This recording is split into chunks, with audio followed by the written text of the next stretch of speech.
ariko ikiriho ngisubiyemo ntabwo nzatuza kwamagana ibi bisambo n'aba bajura n'aba bahanuzi w'inyuma batuburira abantu, ariko ndashaka no kuzabwira aba bantu birirwa bataka ngo babasambanije ngo babariye amafaranga. Ese mwe muri bigorye? Udafite ubwenge bw'Imana ntiwakoresha n'ubw'isi ngo ukore analysis. Abantu babaye abanyantege nkeya rero erega nabo tuzabagarukaho. Barijwe nabo basambana bajya mu byaha bitandukanye mu nzoga, yarangiza akavuga ati reka ndohereza umuhanuzi ajye kunsengera nyingingira Imana ati ndaza kumuha amafaranga. Yagira umwaka kohereza n'umuhanuzi umeze nkawe. Hari comment imwe mperutse kubona ivuga ati ariko se ubundi BKM warashya yaruriki ibi bintu avuga wenda ntiyari no gushaka izindi nzira binyuzamo kugira ngo aze gusebya abakozi b'Imana kuri social media.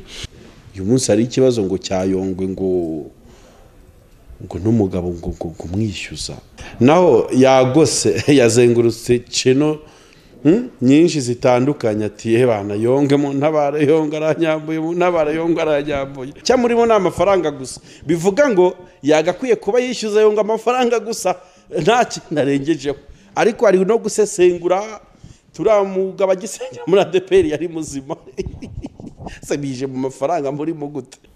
Mperetse kubona inkuru irambabaza ngo Pastor Stephen Etienne ngo arafunze. No mugisha ukomeye cyane kuba twongeye kubana nawe ku Isezerano TV. Turagarutse mu biganiro byacu, niba uri mushyashya yaba ku Isezerano cyangwa se kuri Nyigisha TV, wibuke gukora subscribe kugira ngo ikiganiro nikizakijyeho ujye kibona mu wa mbere. Kuri kamera turi kumwe na BKM. BKM makuru. Ndashima Imana cyane Vode. Bitese sawa kabisa cyeye nubwo batakoreba abandi shaya matariki banza ari meza sha BK ya matariki byo byihorere ya matariki banza akishijwe kabisa. Abandi aya matariki shaho abarima 2023 abana ba YouTube bose babaye inzobe kabisa. Uragira ngo abantu baze kunyiruka inyuma shango ngo ndayaryamanye aya wumva nabwo no gushyiraho umusekirite kuko Yesu akomeje kukugira neza cyane kandi n'amasezerano y'Imana basohorera. Habike hari umuntu ujya bibaza kuri uyu musatsi wawe yabuze icyo yibazaho ni nkaba ningo bajya bihananga Imana bare ngo kwibaza ku muntu kibaza ubundi ni gute waba utibaza ku bantu ko bafite ibibazo byinshi cyane. Rero agarutse none akibaza ku musatsi kuri wa muntu akarobana n'igice cy'umutwe akaba ari cyo ajya kwibaza umuntu yabacumura bikomeye ubweje azibaza ku nzara. Nuko urumva wari umukristo, hari abantu hari nka comment njya mbona numva no mu gitondo ayibonye ngo uyu musatsi ngo no abantu bakijijwe ngo no umusatsi w'umukristo w'umuntu w'umukristo. Umusatsi wanjye ariko bayucumuza abantu benshi nawogosha kuko Paul aravuze ati nimba kutarya inyama kwanjye ari byo byatuma abantu benshi badacumura ndikareka nanjye nawukuraho, ariko ntabwo najya guhangayikishwa n'ubugingo bwanjye ngo nibaze ku musatsi. Mfite ibindi byinshi cyane biremereye ngomba gusengera biri hejuru y'umusatsi, dore ko uyu mubiri abantu ntibajya babimenya. Iki kibiri ni igihawuzingi twambaye, ntabwo Imana ntabwo igitindaho cyane nk'ubugingo, ariko tugomba kwibuka ko ari wo utuye muri n'urusengero rwa Kristo. Ariko Imana idiringa n'ubugingo cyane kuko yemereye Satani ko ajya no kwayoboka umugerageza bagati kiriya kibiri ndakiguha ukigira uko ushaka, ariko igice cy'ubugingo ntuze kugicokoza. So rero nkeka ko mu bantu 1000 banzi 3 nibo bibaza ku musatsi wanjye. Duherukana hari ibaruwa wohereje muri RGB irimo isaba ko RGB hari ibintu bikwiye kwigaho muri ibi bintu by'abavuga butumwa cyane cyane abatubona kuri YouTube. Se feedback ni ihe RGB ntago iragusubiza wenda ngo umenye wenda nibe hari icyo bazabikoraho bimeze bite? Nibyo nagiye nanditse barana kirugaga rw'amatora ya Kristo mu Rwanda, ndumva ari Morake na Rick na Peace Plan ndetse na RGB. Nagerageje kohereza ama lettre ku ma office yabo nkoresheje Gmail kuko uburyo bwo kurinda COVID. Kuri RGB hona nagezeyo vis-a-vis kandi icyifuzo cyanjye cyarakiriwe. navuze ko ari icyifuzo cyane kigomba kugenzurwa, ubu bari kukigenzura. Ubu ngubu bari kukigenzura, kandi icyifuzo cyanjye kiramutse gihuye n'ubushake bwabo naba nsubijwe, kuko hari ibintu bitameze neza muri gospel nyine bigomba gukosoka. Urabizi umurongo dufite muri cya kiganiro cyacu cy'ikambere Gospel Talk ko no murongo wo kwamagana ibisambo byitwaje Bibiliya cyangwa se ijambo ry'Imana. So ariko nashimye ukuntu abantu babyakiriye, biriya bintu byabaye nk'ibifunguye abantu amaso. Kuri nabonye ko abantu bari mu mwijima, wigeze aririma ngo iyo ntaza kuba mu mwijima sinari kubona urumuri. Burya umuntu yageze mu rumuri ntamenya ko avuye mu mwijima. Hari n'abantu bari mu mwijima w'ibisambo byibisha Bibiliya, abahanuzi b'abatubuzi, abapasiteri b'abatubuzi, ku buryo bari bazi nyine ku buryo babigishije ibintu ariko bimeze ku buryo benshi babonye biriya biganiro turi gukora ati se burya bya bintu nuko bimeze. Biravuga ngo nimumenye ukuri kuri kuzababatura. Ndashima Imana rero ko abantu bari kuva mu bibata. Nkomeje kwakira ama message menshi atandukanye y'abantu bo hanze, y'abari i Kigali, y'abari mu ntara hirya no hino, bavuga ati bana, ati natwe twarwaje abana, twinginga abapasiteri mu dutabare, mu dusengere. Reka da, hari nk'ikiganiro nakoze kuri Nyigisha TV, ndumva abantu bajyeho bakirebe, kiriho cy'ubuhamya bw'umukobwa, urumva, wagiye gusenga ku mupasiteri umwe, uwo mukobwa ajyanye na sheri we. Pasiteri agezeyo abaca amafaranga ngo ujya ngo abasengere, ngo aheshe ubukwe bwabo umugisha. Arabyanga, ariko nimba byaraturutse ko umupasiteri nimba ari umupfumu, nimba ari iki, ngo hashize iminsi wa musore arapfa. Nyuma yuko bavuye atabasengeye. Nimba ari ya mivumo bajya birirwa baririmba, so ubwo byaranyobeye. Ariko ikiriho ngisubiyemo, ntabwo nzatuza kwamagana ibi bisambo n'aba bajura n'aba bahanuzi w'inyuma batuburira abantu. Utekerezaho umuhanuzi aza ngo aje gusengera urugo, akaza yitwaje n'abadayimoni mu gikapu, mbyita abadayimoni, iyo miziro. Ukabona umuhanuzi agiye mu nzu atereye ibipfunyika mu iparafo, birimo ibintu byagaze n'ibiki, ibintu biri satanike. Ukabona azengurutse urugo, mw'iyi nzu harimo ibintu, mw'iyi nzu hari ibintu bitameze neza, muduhe urwego.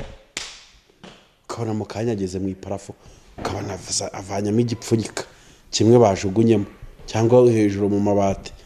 Ati dore cyabateraga inyatsi n'iki ngiki, ati imigambi y'Imana irahishutse.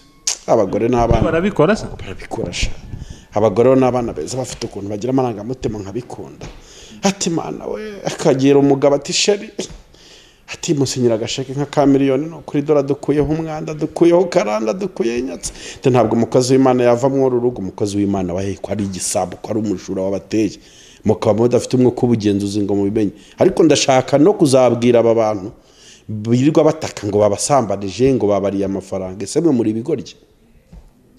Udafite ubwenge bw'Imana ntiwakoresha n'ubw'isi ngo ukore analysis, wanarize ikintu uvuga ati iki kintu singomba kugikora, ndumva umutima wanjye n'ubwenge bwanjye budahamanya nacyo.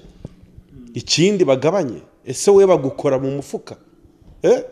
Hari umuntu uzaka gukora mu mufuka akabwira ati tanga miliyoni ku ngufu, simwe muyabaha.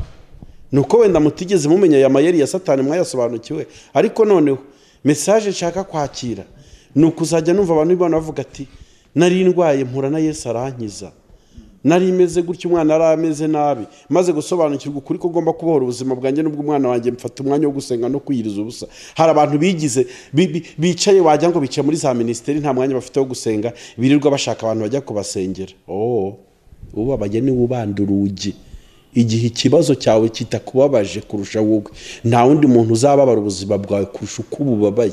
Ikibazo cyawe ufite gikomeye mu buzima, karande, imigozi y'umwanzi Satani, niwe wa mbere ugomba kurwana nayo mbere yuko ujya kureba umupasiteri n'umuhanuzi runaka, kuko icyo kibazo ni icyawe kandi ibibazo by'umuntu biba bimwafegita ubwe. Abantu rero Evode nabo bagomba gusobanukirwa iki kintu. Ubundi barajya kugusengera uri maskini, ufite ubumuga, abantu babaye abanyantege nkeya. Rero erega nabo tuzabagarukaho. Baririrwa nabo basambana bajya mu byaha bitandukanye, mu nzoga, yarangiza akavuga ati reka ndohereza umuhanuzi ajye kunsengera nyingingira Imana ati ndaza kumuha amafaranga. Yagira umwaka kohereza n'umuhanuzi umeze nkawe, uri kugira ngo ntajya afata uri kugira. none se bike ibintu utubwiye ntibizatuma abantu bumva ko abahanuzi cyangwa abapasiteri nta kintu bamaze, nta gaciro bafite? Reka da mana yanjye ko njyewe mpara nkusobanurira ikintu. Njyewe mvuga kwa pasiteri, ntabwo najya gusebya ministry ya pastorale kandi ariyo nkomokamo, kuko ndagira ngo abantu batazabifata, batazumva ko abantu bose babajugunye mu gatebo kamwe. Abumwe agatukisha bose niko bajya baca umugani. Ngende guhangana n'uyu umwe urumva bisubiremo rwose. Ari abakozi b'Imana bazimangiye kujya ntangira no kuzana abapasiteri mu biganiro byanjye, twicare kuri Bibiliya tukomeza amwe tuganire dukore deba. Hari n'abirirwa babinsaba ngo bashaka ngo amadeba ngo duhuriremo ngo dukore deba, uretse ko n'ibi bintu atari byo kudebatinga kuko turi kwigisha, ntabwo mu bya Yesu bajya impaka kuko birasobanutse cyane. Ubwo ndashaka kugenzana abantu b'Imana dukorana ibiganiro nyungurana bitekerezo, ariko ntabwo ari ukwanga abapasiteri bose ngo baranduye ngo bafite ibibazo, abantu batazanabyumva nabi mugani wawe. Rero oya, abenshi nibo bazima rwose.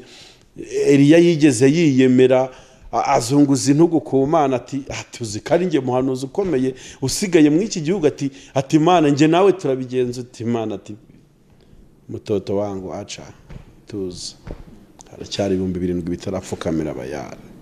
So rero njye sinavuga ngo 7,000 ni amamiliyoni 700. So abakozi b'Imana benshi, abakozi b'Imana bazima ni nabo benshi rwose. Bariho abapasiteri bazima, hariho abashumba bazima, intama zigeraho niyo yaba yavunitse bakayikanda ati humura turacyari kumwe.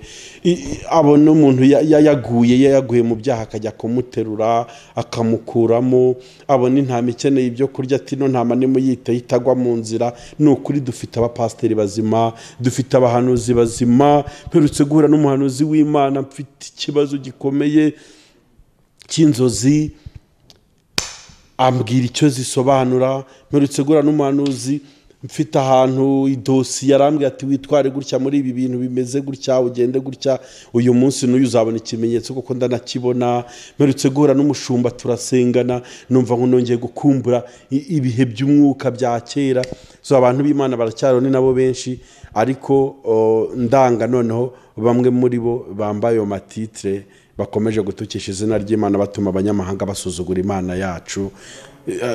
Ngo ni kuki abanyamahanga ngo babaza ngo Imana yanyu ngo iri shyeshya, ariko ngo mujye mubabwira ngo Imana yacu yicaye mu ijuru ryera. Kubw'iyo Mana dukorera, ntabwo dukeneye abantu bakomeza kuyitukisha, ntabwo dukeneye abantu bakomeza kuyitukisha. Nubwo bitabura tukiri no ku isi tujye tubimenya, ntabwo ibintu byose bizahora biri positive. So nyine ibintu byose biberaho kutwigisha, kandi Imana ishobora kwemera ko abantu babaho nk'ibyapa biyobora abagenzi bagashyika iyo bajya, ariko ibyapa bijyagaza aho biri bikazarinda binyagirwa n'imvura, ntacyo birageraho. Ubwo buryo nabwo Imana ijya ibwemera rwose. Si ngombwa ngo ibibazo byose bizarangire ku isi, na Yesu yasize atabirangije, si njye uje kubirangiza. Ariko ijambo ry'ubutumwa umuntu aba afite ntabwo byamurimita kuritanga, kugira ngo agire bake yaramira ubugingo bwabo bari bagiye kurimbuka bazize kutamenya. Icyo cyose tunagisobanure neza. Kino kiganiro ntabwo rwanga ngo nukwibasira ngo abapasiteri n'abakozi b'Imana. Oya, njyewe teme yanjye ni kwibasira ibisambo byibisha Bibiliya. Harimo ibisambo by'ibihanuzi, harimo ibisambo by'ibivuga butumwa, harimo ibisambo by'ibipasiteri, ariko abakozi b'Imana benshi n'abazima.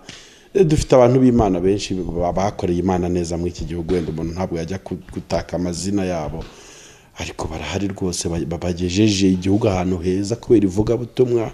Kandi turashima Imana kubw'u Rwanda. Niyo mpamvu twisanzura gutya tukavuga no ku igihugu cyacu cyemera ubukristo. Hari abakristo benshi 90% by'abanyarwanda ni abakristo. Bivuga ngo ni amahirwe akomeye Imana yatije igihugu cy'u Rwanda kuba batwemerera kwisanzura tugasenga. Hari aho ujya byonyine bakumva uvuze Kristo muri karitsiye bagahita bakwica, bagahita bakurasa. Mu bihugu bikomeye nka za India, Arabia Saudite n'ibindi bihugu, hari aho utapfukama ngo usenge mu izina rya Yesu bakwemerere. Naho mu Rwanda urabona n'umuntu ari mu muhanda avuga ati Yesu wawe ndagiye kuza araje, ntagire icyaba. Uyu mudendezo twahawe n'igihugu tugomba kubyaza umusaruro, tukavuga ubutumwa bwiza hakiri kare, kuko erega igihe kivuga ubutumwa nacyo kigiye kurangira. hari comment imwe mperutse kubona ivuga ati ariko se ubundi BKM warashya yarura iki ibi bintu avuga wenda ntiyari no gushaka izindi nzira binyuzamo kugira ngo aze gusebya abakozi b'Imana kuri social media. Mpita nibaza uburetse ubwo nanjye nahise nibaza ikibazo ndibaza se ubundi wa mugani ni ngombwa ko ibintu byose ibibazo byose tugize bitabiza muri social media akaba ariho tuza kubivugira. Oya ntabwo ari ngombwa. Hari urakoze mbega ikibazo kiryoshye. Icyaha cyakorewe mu ruhame kihanirwa mu ruhame. Sizindi munyumvise. Icyaha cyakorewe mu rwihisho kihanirwa mu rwihisho. No kuri si ngombwa niba naraye nikinisha kuze mbiratira abantu kuri YouTube nsaba Imana imbabazi. Birahagije ko napfukame wanjye mu cyumba aho ndyama nkabwira Imana ati Mana umubiri wanshutse nkora bidakorwa mu maso yawe mbabarira kandi izi mbabazi ngusabye uneshereze sinzongera kugwa muri iki cyaha ukundi. Ntabwo ikizazana impinduka z'uko wihanya ari uko wabivugiye mu bantu benshi, ubwo nuko hateye intambwe yo kureka icyo wavuze waretse, kuko kwihana ntabwo ari umukino. Kwihana ntabwo ari ibintu byo guhoza mu kanwa. Erega nuko abantu batabyumva neza ibi bintu, ariko ubundi ntabwo umuntu agakwiye kuba guhora muri muvamo yo kwihana, kuko twihannye rimwe gusa. Twihannye igihe Yesu yemeraga kuba umunyabyaha ku bwacu, akikorera ibyaha byacu akavuga ngo mbyishyizeho, abambitse abakiranutse. Rero abantu bajya bamenya ko mu ndorerwamo ya Yesu turi abakiranutse tutabiheshejwe n'imirimo yacu. Ubundi uko niko kwihana. Erega twamaze kwihana, ahubwo twebwe tugira ikibazo, duhora twishinja ibyaha uko bwije nuko bukeye, duhora twirebaho twigaruka tugasanga turi abanyabyaha. Kandi Yesu yari yadukoreye diru yo kubyikorera. Ahubwo tugomba kubaho turwana intambara yo kutongera gutinyuka gukora ibintu Yesu yakoze ku bwacu byari ibyacu. Twajya twirebera mu ndorerwamo ya Yesu Kristo bigatuma dutinya gukosa nk'uko Yesu yiyise umunyamakosa kugira ngo twe tubabera. Uko niko kwihana nge nshima. Ubundi kwihana ntabwo ari muvoma agakwiye ko ese tuzahora twihana ryari? Kwihana kwacu nimba ari muvoma buri munsi bingana no gusubiza Yesu ku musaraba, kuko yagiye ku musaraba kubw'ibyaha ndabiguze bigiye ku isoko, ni mubimpe ni mubinkireho. Nimba icyo gikorwa yarakirangije twarihanye. Mu rusengero ukanya kwaza ati ni bande bihana, nejo ngo ni bande bihana. Ese tuzahora muri muvoma yo kwihana? Ubwo nidutera intambwe duharanire guhinduka gusa na Kristo mu mvugo no mu ngiro. Ikintu warubajije ndacyakibuka, woroje ngo ni ngombwa ko ibintu byose biza kuvugira kuri YouTube. Hari amakosa birakomeye akorerwa kuri YouTube n'abakozi b'Imana cyangwa na rubanda, akomeje kwafegita societe nyarwanda n'abandi muri rusange. Icyambere kugira kuri mikrofone ukisanzura ukavuga n'akari umurore. Hari abantu bazi kubyaza agaciriza mikrofone shaho yayigeraho n'umuntu bagiranye ikibazo muri quartier mu cyaro, kavuga ati wangegera wowe aho uryamyeho ngaho, atuba Imana yampaye uruvugiro shaho, atuzongera unyirishe nkwereke. Rese iyo ni message y'umuntu umwe uri mu cyaro, none uje kubwire Vode na BKM Sezano TV na Nyigisha TV biraye bimenye ko wasize ikibazo mu cyaro. No, you have to think far. Akaza kutubwira n'amabanga yo mu gitanda, ati umugabo nta kintu akimarira mu izina rya Yesu. Kuba umugabo adafite ikintu akomarira mu buriri bibwiye iki BKM utaranashaka ko ntanabizi ibyo bintu. Tukwiye gukontorora ibyo tuvugira imbere y'abantu b'Imana kuri YouTube, kuri social media, ukavuga ati kwijambo ngiye kuvuga ubu nk'aya magambo ndi kuvuga uyu munsi ndi umusore ndi gukora iki kiganiro, ariko ejo bundi mu myaka ubuzima buzahinduka. Ngomba gukora ikiganiro nk'iki ntekereza kuri nkavuga ngo ikiganiro ndimo ndakora ndi proud ko umuhungu wanjye w'imfura azakicara akakireba senseme. umuntu wese uje kuri YouTube avuga aba agomba kwibaza ibibazo byinshi, agomba gukora project bati ko ndi kuvuga ibi bintu hari ikibazo akwiye kwibaza Evode mbere ya byose akigera kuri mikrofone. Uzi ikibazo ugomba kwibaza utarisanzura ukigera kuri mikrofone ya YouTube, ugiye baza akabazo kavuga ngo ibi bintu abazabyumva bazavuga ngo iki? Iyo wamaze kwibaza ako kabazo ntabwo ushobora gukora amakosa menshi yatewe n'ururimi. Yego, ahubwo uvuga ibintu urishoka bazabyumva bitazagukuraho inshuti. Jewe ariko se hari nk'abagabo njya mbona kuri za YouTube bagakora ibiganiro, agasoka mu kiganiro bamututse nko muri comment bagashyira comment nk'igihumbi batuka, bugacya ajya kwaka ikindi ukabona ntarambirwa. Ariko ndashaka no kuzabashimira kabisa, banza uriya muhate nawe atari ubusa wo gushimira abantu batarambirwa kuvuga se. Hoyi bagomba kuba bafite umuhate ukomeye cyangwa izindi target bacunze, kuko sinumva ukuntu wakora ikiganiro cy'iminota 30 muri comment 500 480 akaba arizi kuvuga nabi ukagaruka gukora ikindi. Njyewe rwose ndamutse nkoze ikiganiro nkabona abantu bantutse, kuko reka nkubwire mujye mwanariza n'ibintu abantu bavuga cyangwa ibitekerezo bandika. Ntabwo abantu 30 bose bashobora kwandika nabi ikintu babivuganye, haba hari impamvu y'ibyo ugomba gukosora.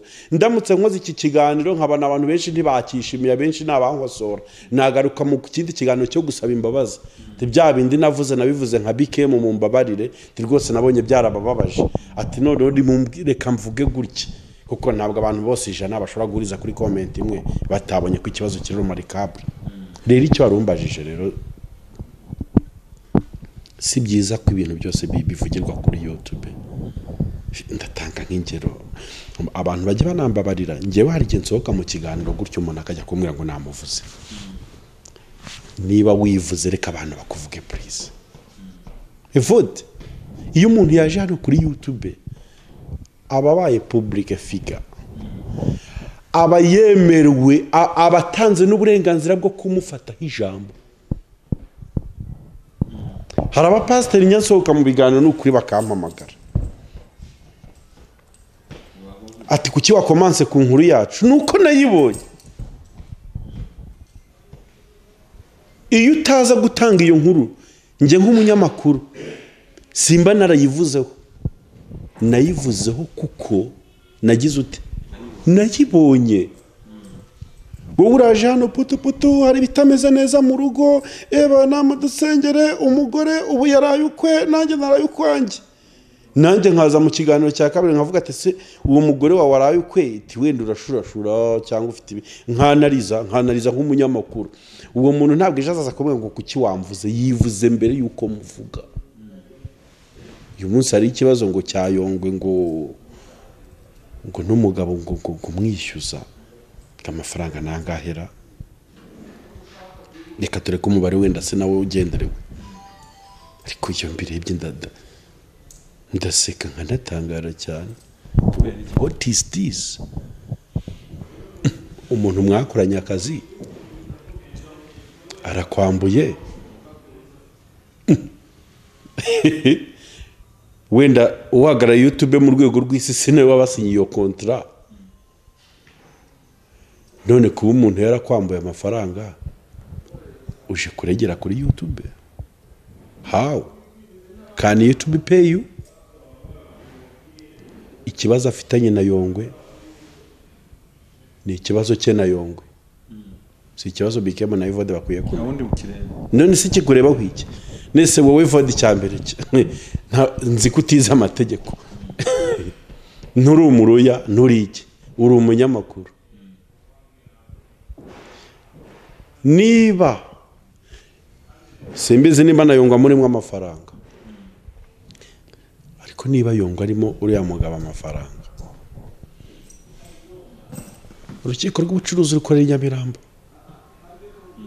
yego dushinzwe ibibazo yari akwiye kwegeranya amasheke n'amafayiro yose n'ibimenyetso icyambere nashaka umuroya nabyo biremewe amubwiye ati mfite idosiye iteye gutya nakoreye umuntu ampeza amafaranga none ngira muri iki kibazo nyishyurize n'ibicamo nzaguhaye atanga akazi none aho gutanga akazi ari gutanga views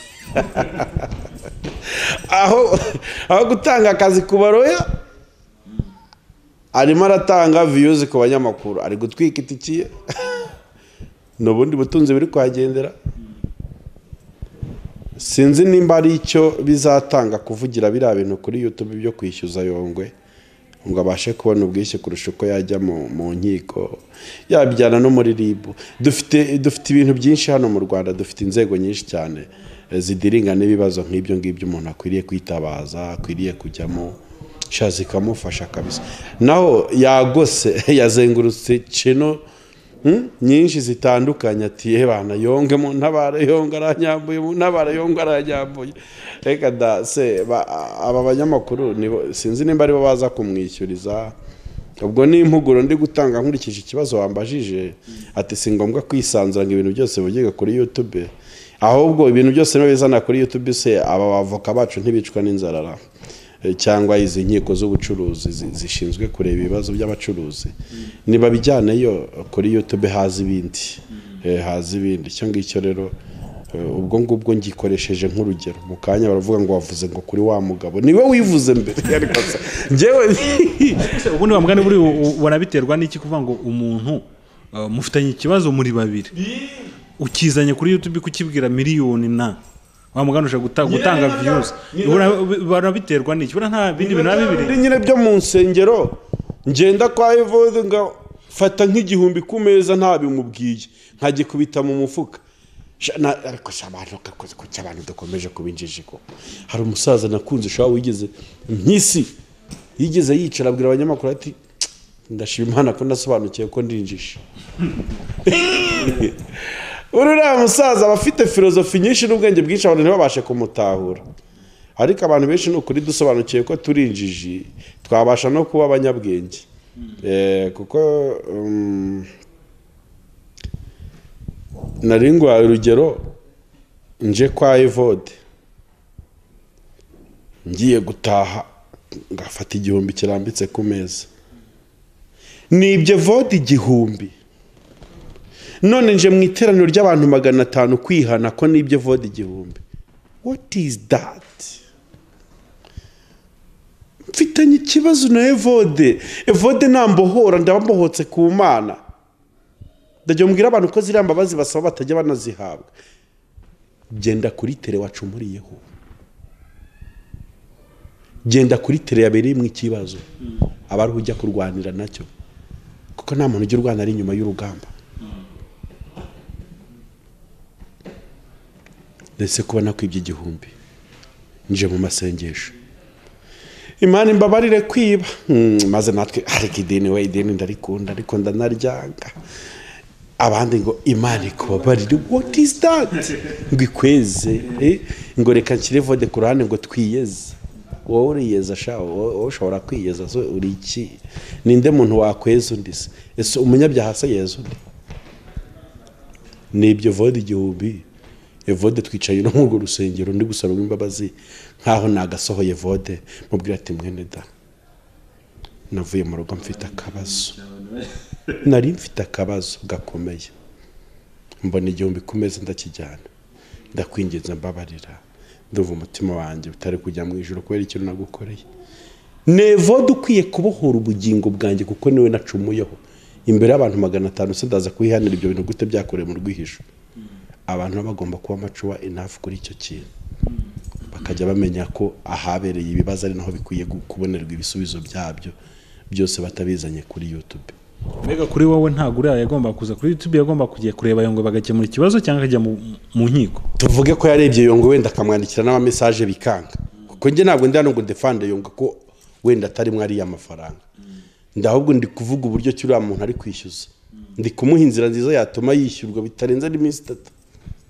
Niba afite ibimenyetso niyandikira nashaka umwavoka cyangwa nuko nta bimenyetso afite aragira ngo abikoreshe mu bundi buryo. Ahubwo hari n'akandi kantanga urumva ariko man tugira utuntu twinshi abantu urumva yongwa murimo amafaranga icya murimo n'amafaranga gusa bivuga ngo yagakwiye kuba yishyuza yonga amafaranga gusa nta kinarengejeho ariko ari no gusesengura turamugaba gisenge muri ADPR yari muzima sabije mu mafaranga muri mu gute ati rwose ati yasengeye ngo umudamu wandera warujugiro ati amafaranga yose afite niho yayakuye ibyo bigeze muti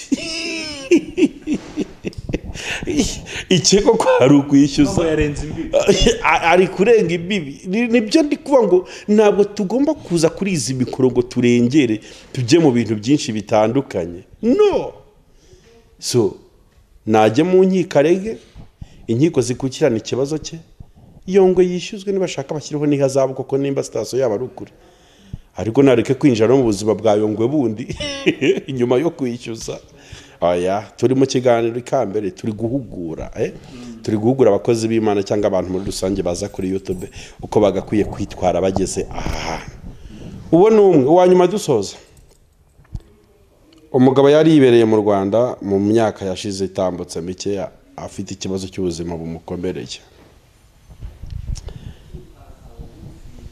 yirirwaga kuri internet acokoza internet abaguye kuri form ya Green Card aruzuza umugabo Uwiteka aramutabara abanatsindiye Green Card yo kujya kuba muri Leta Zunze Ubumwe za Amerika ageze muri Amerika aratuje niba hari umuntu ubuzima bwe bwahindutse nka binezererwa noriya mugabo Stefano Pastor Etienne sha jewe muzi twarabanye twakoranye umugabo w'itangazamakuru tubana haraye musi twariranwaga muri Rwanda Media High Council shambona afite ubuzima butameze neza nubwo twese twari kimwe n'ubwacu butameze neza shambona Imana imuzamuye gutyo numva ndishimye kabisa kajya mbona postinze imodoka amaze kugura uko ntari mu nzu nziza USA shambona yabaye successful mu buzima Green Card aramuryoheye ahembwa umushahara mwiza abona akazi mu mazone urumva umuntu ubuzima bwarahindutse ariko reka nanasabe uyu munsi bikeme ibintu ndimo ndavuga nta n'ikibanza ngira i Kigali cyangwa inzu nimara kubona ikibanza n'inzu n'imodoka ntabwo ubwenge bwanjye bukwiye gusubira inyuma ngo bukwiye gutekereza kure kuko ari urundi rwego ngeze ngatangira kuvuga nk'umukire iyi Imana ikuzamuye mu ntera ikagukura mu cyaro ukajya i Kigali kuba kwa Rubangura ugakomeza gutekereza nk'ukiri mu cyaro burya Imana ishatse yagusubiza yo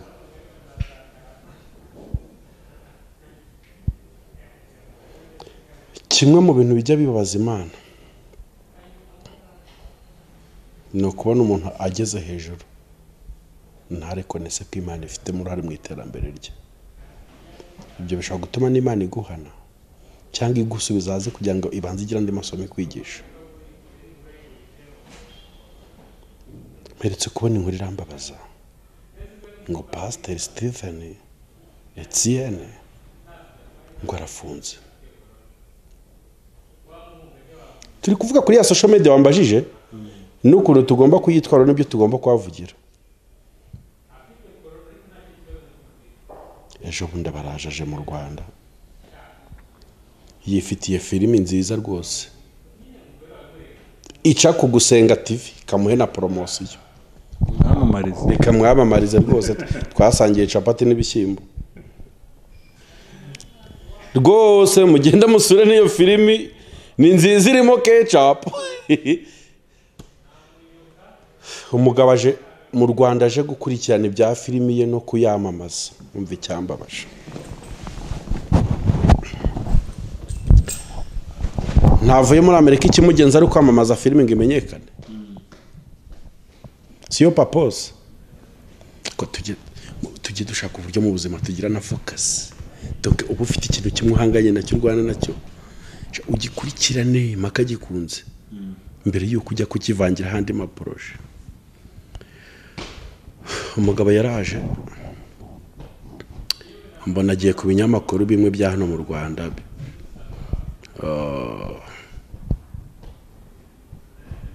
ko sinzi impamvu abanyamakuru namwe muteditinga neza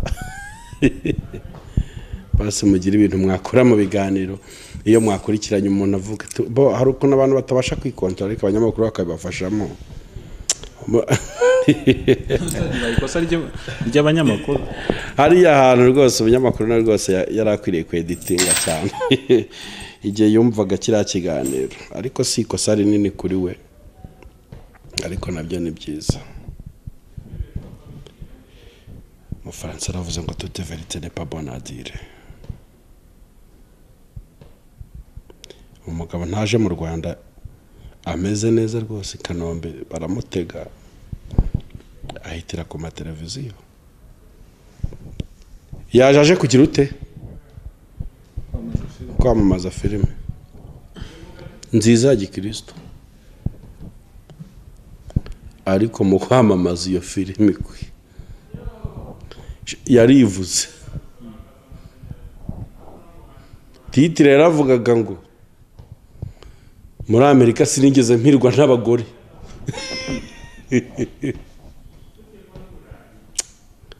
Kibaza ko umuntu yari yize mu kazi aje kuvuga filime,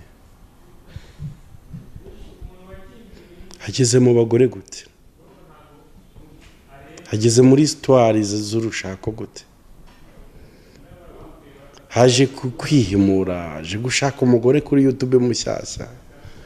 Iyo yivugira filime uba bari muri Amerika yaritahiye amahoro, ariko kubera ibindi yavuze muri filime ye cyangwa mu kwamamaza iyo filime ye bimukozeho. Nakubwiye ngo abantu ntibakajya batwumva nabi. Niba turi abanyamakuru tugomba gukora itangazamakuru tutabera cyangwa tutarya ruswa. Itangazamakuru yagakwiye kubaho ryigisha, rihugura kandi ricyaha, rinashyira ibintu mu murongo bitari mu murongo. Iki gitekerezo ndetse kukivuga nk'umunyamakuru w'umwanalizateri. Si byiza ko niba duhawe izi mikrofone tuzihimuriraho ku banzi bacu, cyangwa ngo tuvuge ibidakwiye tutagombaga kuvuga. The Bible says amagambo yawe ajya aba make kuko amagambo menshi abyara ibicumuro. Nta kindi uriya mugabo azize. Erega suko hatari n'abandi bafite ibyaha nk'ibyo cyangwa bakoze amakosa. Abana b'abantu bose barakosa, ariko ushobora kubika ikosa ryawe rigakomeza kuba iryawe gusa rikakwafegita ku giti cyawe, ritafegita society. Hari ibyaha biri private. Nkaba nifite nk'ikintu cyananiye cy'ingeso, niba ingeso yanjye itafegita umuturanyi wanjye, it's okay, I have to mind my business. Ariko niba none ishyize ibintu bishyize public ku buryo byafegita human right cyangwa uburenganzira bw'abantu, ukwiye kubiryozwa n'amategeko ashinzwe ibyo bintu. Ni cyazize. Azize iki? Kutabyaza agaciro, kutabyaza umumaro mikrofone yahawe ngo amenye icyo agomba kuvuga n'icyo agomba kureba. Ngo yaravuze avugwa n'ibitavugwa. Hoya suko bitanavugwa, ahubwo avuga ibyo atagombaga kuvuga mu gihe nk'icyo. Wenda ari igihe cyabyo byari kuzavugwa. Hari ukuntu bufite projet nziza, ufite n'igitekerezo nziza, ufite n'inzozi nziza, ariko zigasohora mu gihe kibi. Hari n'ukuntu bufite inzozi mbi zigasohora mu gihe cyiza, nako zikigaragaza mu gihe cyiza, nta mumaro zigira. Inzozi nziza zikubitanye n'igihe kibi, nta mumaro zigira. Inzozi mbi zikubitanye n'igihe cyiza, nta mumaro zigira. Inzozi nziza zihuye n'igihe cyacyo cyiza nizo ziba successful. ndangije nsaba abantu ngo uko ubonye akanya ni nako biri yivuga uko ubonye uburyo mu kanwa kawe hajya hasohokamwo amagambo ahesha umugisha ubuzima bwawe n'ubw'abandi. Murakoze mwari kumwe na BKM. Ikiganiro gisoza. Akoze mwagane reka dusoze utanga inama. Inama kuri aba bantu wasitanze. Inama nta yindi, inama nuko abantu bakwiye kumenya ngo ururimi rufite capacity yo gukiza umuntu no kumwicisha. Ururimi ni akanyama gatoya cyane mu nyama zose umuntu afite, ariko gafite imbaraga. Kuko ngiye mu byo wavuze ahubwo nsanze none ahubwo yongwa ashatse yaregurira muntu mu mategeko ko arimo kumusebya ngo muri make. Ntari amategeko ashinzwe umuntu ufogira privacy y'abandi. None ucyekeza ko Pastor Etienne azize iki? Wasomye ibaruwa za RIB? Nawe biri mu byazize nyine. Gukoresha amazina y'undi muntu n'amashusho ye akoresheje ikoranabuhanga. Niwe watumye bimenyekana. Yongwa ashatse yashora ikirego. Yongwa ashatse yakwishyura akarega. Niba ari mu ideni ariko. Hari amategeko arengera abantu nabyo babikwiye kumenywa. So rero let's be serious. Uko Imana iduhaye akanya ko kuvuga, reka akanwa kacu kajye gasohokamwo amagambo ahesha abandi umugisha. Turabashimiye mwese mwari mudukurikiye.